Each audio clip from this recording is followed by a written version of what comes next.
Good morning, everybody. You join me again in the kitchen. Welcome to this week's vlog. It is going to be a little bit of a mess, this one, because I have decided to, instead of upload on Mondays, I'm actually probably going to upload more towards the end of the week, so like on a Friday instead. So I'm actually jumbling it up a little bit because it's just easier for me to edit things when my daughter is at daycare. And Monday is a day that she's not actually at daycare. And today is currently Wednesday. And the last week, if you caught the end of last week's vlog, you would know. But we just had a little bit of an intense appointment and it's been really sad and it's really knocked me for six. You can tell I'm quite puffy. I've been crying a lot the last couple of days because it's been really sad. We don't have like a horrible diagnosis or anything like that if you haven't seen it, but basically my son had a cerebral palsy assessment and he assessed worse this time than what he did last time. So his chances of getting some sort of cerebral palsy has increased. And we're also very concerned about his hearing. And if those concerns turn out to be accurate, then it's likely my son will never hear, or if he does hear, he won't be able to make sense of what he's hearing. And so it's something that can't be fixed with any sort of medical device. And it's a lot. So we've basically just been in survival mode this weekend, and I've been doing a lot of crying and soul searching and just attempting to make the house really Christmassy. As you saw in last week's vlog, I was doing quite a lot of setup, and I still have quite a lot of setup to do. This is what I meant when I said that it takes me a while to set up my Christmas. It really does take me a while. But I am determined to make this Christmas just as special as every other Christmas has been for our family. So my daughter doesn't really notice that anything's different, and it still makes beautiful memories for her and also starts to make those beautiful memories for my son. So it's been one of those weeks where I've just been really low, and this coming week is also, actually today's Tuesday. I don't know why I said it was Wednesday, it's Tuesday. This coming week has a lot of appointments as per usual. And so tomorrow my car has to be fixed. And so I'm basically losing a day to do that. And then the next day I have an appointment for myself. So a doctor's appointment for myself. And then I also have an appointment for my son for speech path. And then Friday, I have to take him to the Children's Hospital for them to do an assessment for him for his procedure where he will be under anesthesia, because he has sleep apneas and his brain just decides to stop breathing. Obviously, that kind of increases his risk a little bit with anesthesia. So they want to meet him and go over some ideas and some plans and things like that. So it's yet another very heavy week where we're out of the house a lot and a lot of medical things happening. And so you don't really have a lot of time to stop, breathe, and process what's going on. So today I am at home with my son. He is having his first nap in his room with his sister. It's not in the cot. It's actually just in the bassinet because I haven't yet put the side up on the cot again and lifted the cot. So that also has to be a job that needs to be done soon. We still have to build this flaming pantry over there. So there's a lot to get done. And all of it is leading up to Christmas, and I just feel like I'm constantly chasing my tail and running out of time. But it is what it is. So today, it's almost the end of the day. It is 2:30. I need to pump, as per usual, I need to pump. I need to tidy the house a little bit, and really, it's just one of those days where the time has gone so fast, and I can't tell you what I've done because it doesn't feel like I've done a lot, but I know I've done a lot, if that makes sense. So today I have filmed my son's birth story finally, so I will edit that and get that up.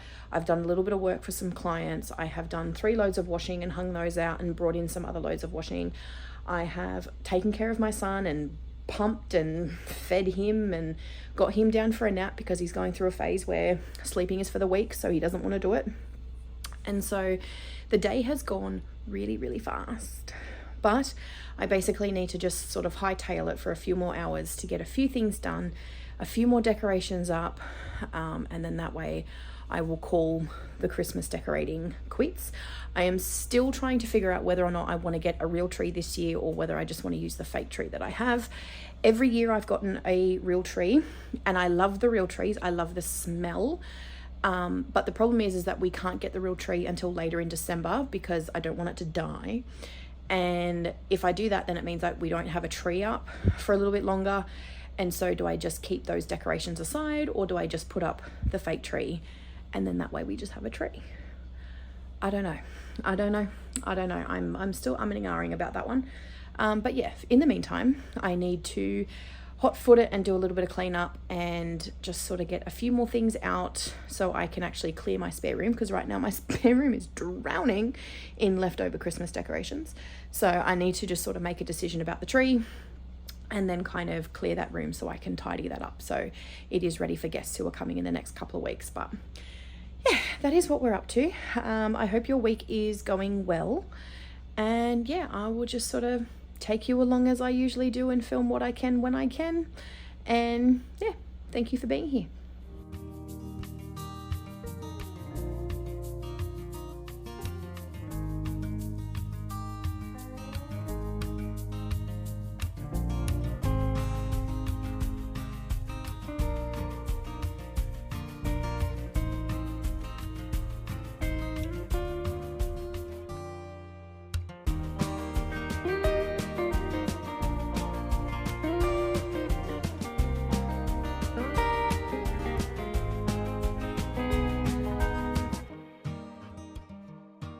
One of the things of being a medical mum that's really important is having a well-stocked med box for my son. So the time has come where I need to restock it with tape because he has at the moment a lot of rashes because of the heat. We're starting to come into summer, and so because of the heat, he's getting a lot of rashes on his face from like the stress of all of his tapes. And so the poor little bugger is getting really quite distressed, and we've gone through and tried a whole different bunch of tapes and creams and things to try and help him manage it a little bit easier, but it's not really working. And so the only thing that helps is actually airing out the skin on his cheeks. But of course he needs to have these tapes on, so they need to keep this medical equipment attached to him. And so we're having to retape him multiple times a day, and that means going through a lot of tape. So we're on a program with the hospital where they can give us things, but because we're going through it so quickly, I feel kind of guilty taking advantage of that. And so we ended up going out to buy some tapes ourselves. I do have some of these really cute NG tapes and face tapes that have like a nice print on them, and I got them from Amazon and Etsy. But because we're going through it so regularly and so often, it would just be a very expensive journey that we don't have the money to fund. So I ended up going to Chemist Warehouse, and they have this Fix-A-Mole stretch adhesive tape, and so that is actually what we're using at the moment. They have a type of tape that is also supposed to be for sensitive skin, but that actually causes my son to break out even faster in a rash. So this is the option. And now I just need to cut it up. So when we do need to tape his face, we don't necessarily have to cut it as we go. It's already there. So I'm just going to cut it to shape and to size so we can just grab it as needed.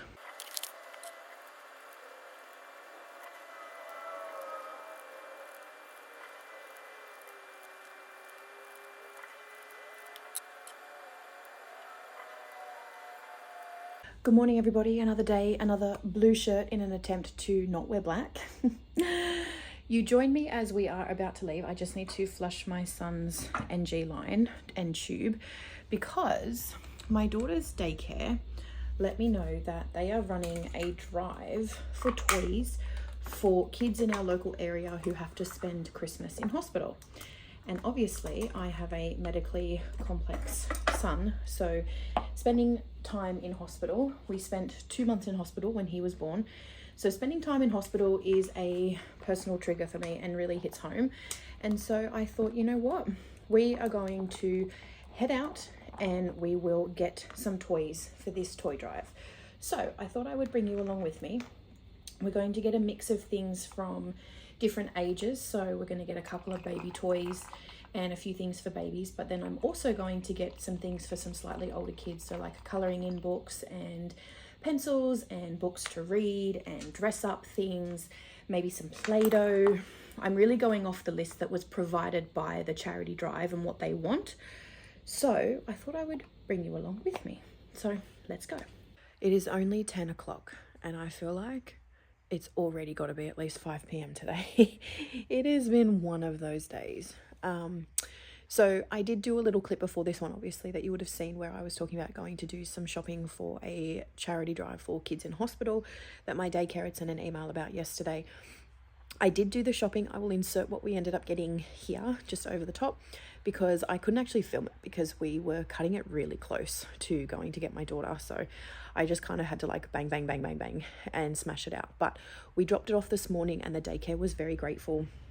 And it just felt really good because, like I said before, this is a issue and a thing that sort of really hit home for us with kids in hospital, and especially when they're in hospital over Christmas, like it would just be absolutely devastating. So we wanted to do something small to help them out. Anyway, so today's plan is, I have gotten sick yet again. Honestly, the flus that are going around at the moment just don't go away. So at the moment I'm getting a bit of an ear infection.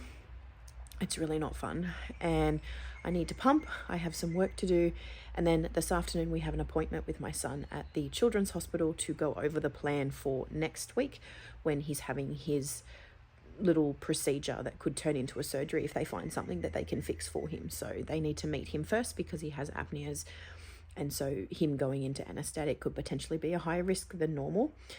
So that's this afternoon, and it's just one of those mornings where I'm looking around. I've got like an absolutely splitting headache. My ears are really sore, like my neck is sore, and it's just one of those days. And I'm looking around the house like it needs to be tidied. Like it is starting to get that unbearable messy where it just sort of really like grinds on the back of your mind. So the plan this morning is to do a quick little tidy up and then get some work done before we have to head out, and I am pushing it. So I'm going to toddle off and go get all that done. Good morning, everybody. It's another day. Surprisingly, who would have expected anything different? I didn't end up actually, you know what, I'm going to sit down. I didn't end up actually vlogging anything when I took my son to the hospital for his appointment for his upcoming procedure, which is this Thursday. I didn't end up vlogging anything just because it's a hospital, and sometimes, you know, we were kind of just ducking in and out, so it didn't really seem necessary. But then really what happened was, on the way home I got hit with the absolute worst migraine that I've had in a very, very long time, and it was a real struggle. I was having real trouble keeping my body temperature comfortable, so I was like sweating and then freezing and like getting goose pimply, and was really, really struggling, and my throat started to get really sore. And so basically I spent all weekend in bed sleeping, and I'm one of those people that even if I am really sick, I don't like to sleep. It makes me actually feel a lot worse to sleep. So for me to sleep during the day is like, I am really, really unwell. And I basically spent all weekend sleeping to the point where my daughter learnt to leave me alone because when I was asleep on the couch out here, because I also I like spending time with my family. Even if I'm sick, I just don't like walling myself away from them. So I would just be out here with them while they're playing, and then I just sort of like fell asleep on the couch multiple times. And my daughter would tuck me in with her little blankets, and she would, you know, bring me water and tell me to drink. And then if I'm asleep, she would kind of play softly near me. She did really well, actually. Like for a 3-year-old, she did really, really well. She understood that mummy wasn't feeling very well at all.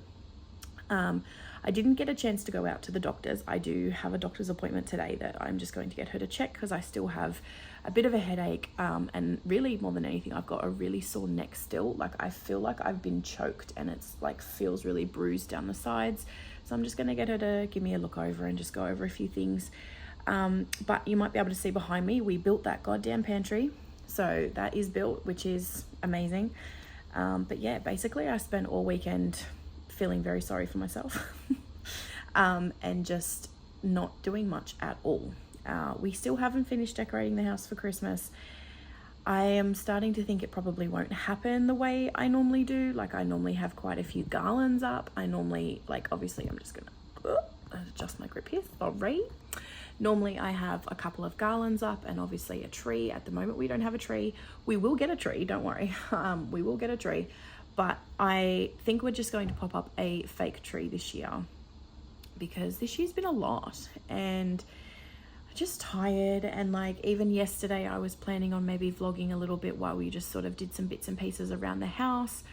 And then I ended up getting, so with my son, and he's most likely going down the road of being diagnosed with some level of cerebral palsy.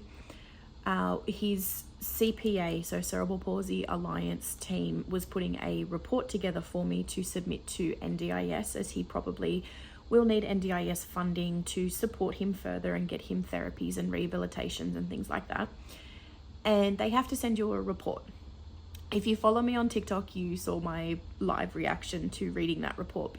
I started reading it and got really upset, and I wanted to film it to share it because I want to document the raw side of this, because I think a lot of the time people, especially on social media, love to use filters both figuratively and literally. And the figurative filter is like trying to distract you from what it really feels like to go through these life experiences, and how, like, trying to sugarcoat it, you know, when things get really rough. And I am starting to find and hunt down those accounts that don't sugarcoat it, and they really tell you the truth about what it's like when giving birth and having a baby is not how you wanted it to go, and when it's not just a month of rough time, or it's not just one or two things, it's like multiple things continue to compound down on top of you. And I just wanted to show that side, because when you apply for NDIS, now if you're not in Australia, NDIS is a government funded program for, like, it's the National Disability Scheme, Insurance Scheme, or something like that. Basically, it's a national system that is supposed to work to help disabled people of all forms of disability get access to help that they need to live a better quality life. So that could be various ranges of therapies, rehabs, medical equipment, you know, specialists, doctors, operations, everything like that, right? Everything you can think of that if you are disabled and you need help with, the NDIS in theory is supposed to help you to get there. And it just creates like a network of people who are there to support you. We haven't ever had to delve into the NDIS, and so this is a first for us. And it's a really scary thing to have to dive into something that you don't understand for the first time with your baby, because obviously your baby can't do it for themselves, so you're having to do it for them. And so you're trying to learn it really, really quickly, because if you were doing it for yourself, I feel a lot of people wouldn't be at, like, yes, obviously it's nervous for yourself, but it's yourself. So you're making that decision for you. But because he's our baby and he's our son, we have to make the best decisions for him, and the pressure to make the best decisions for him is really hard, or at least I find it really hard, because I want to obviously give him the best quality of life that I can, and that means having to make decisions that are life altering and have very, very long repercussions. And so we want to make sure that we get him on the best available help as early as possible. When you're a baby, we're talking about cerebral palsy. So when you're a baby, your brain is especially elastic. Sorry, I'm just trying to get comfortable. Your brain is especially elastic. And so any sort of damage that it receives in those first sort of 24 months, it doesn't mean it can always repair it. It certainly doesn't mean that. But what it does mean is that your brain has a much better chance of creating new pathways around the damage. And so the damage can be minimalized. Doesn't mean it will be, but it can be. And so for something like cerebral palsy, having an early intervention program is absolutely critical, because the more therapy you get into the child of physical therapy and helping them with their mobility and helping their muscle tone and all that sort of thing, it can have a significant impact on the difference in a couple of years' time. So we're so glad that we got accepted into that program for my son, and it's a lot of work, and it's going to be a lot of work. But what I'm getting to is that they had to write a report for the NDIS. And I was warned beforehand that these reports can be really, really challenging to read, because they have to basically outline what is the worst case scenario for the child, to get them the help that they will need, and to plan ahead, and to try and do a little bit of a crystal ball looking in, using their advanced expertise to kind of try and predict what could be the worst possible day that that child could have. Therefore, they need those resources to help them on those days. Now, you're warned that that's how these reports are written. So like, you know, like take it with a bit of a grain of salt, and, you know, just be aware of that. I knew all of that. And in fact, his occupational therapist rang me right before she sent the report, because she even included in the report that he needs walking aids and he'll need standing aids, and, you know, like he's going to need this additional support moving forward. And obviously that's something that we haven't discussed yet. And so she wanted to warn me that it wasn't about that she thinks necessarily he will need it right now, but it's about, because the system is semi-broken and takes a very long time sometimes, the earlier they put it in, the better. And so I knew that was coming. And I still broke down when I read the report. So if you have seen that TikTok, I was crying. I'll flash it up here on the screen. But I was bawling my eyes out. And it was just really sad, because they obviously only see the limitations that the child has, because that's what the report requires. It doesn't take emotive language. It is the limitations that that child has. And so it is actually just really, really hard to see that being put into words about your own child, because you see the smiles, you see the happy baby, you see the giggling, you see the future that you're holding on to and you're praying for. And it's really hard to see someone who knows what they're talking about make predictions that makes you really scared for the quality of life that your son or your daughter is potentially going to have. We are up bright and early. It is hospital day. So we are just getting ready to head out to the hospital.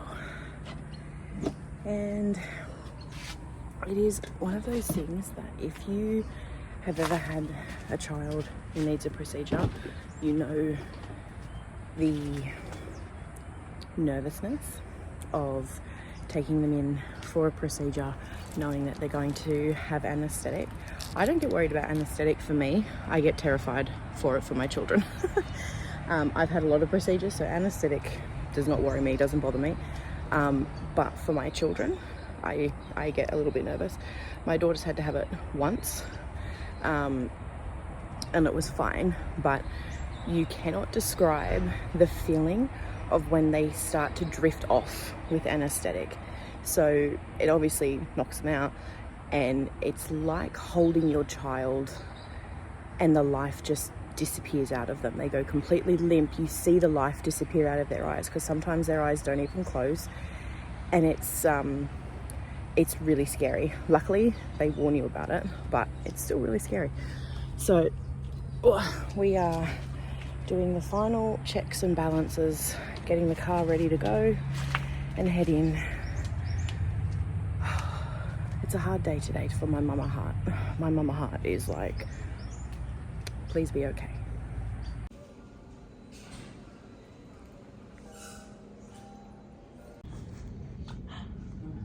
Your beautiful little outfit. You're all ready for surgery. You're all ready. We got our little gown on. We got our little gown on. Alright, he's in. And now it's the waiting game for both procedures. So we just have to wait and see. Yeah, it's kind of fun.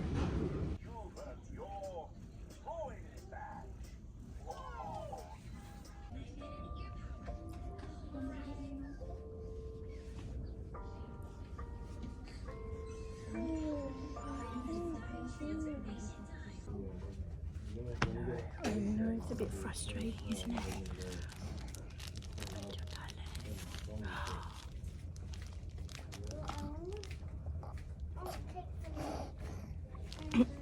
Try and push up, buddy.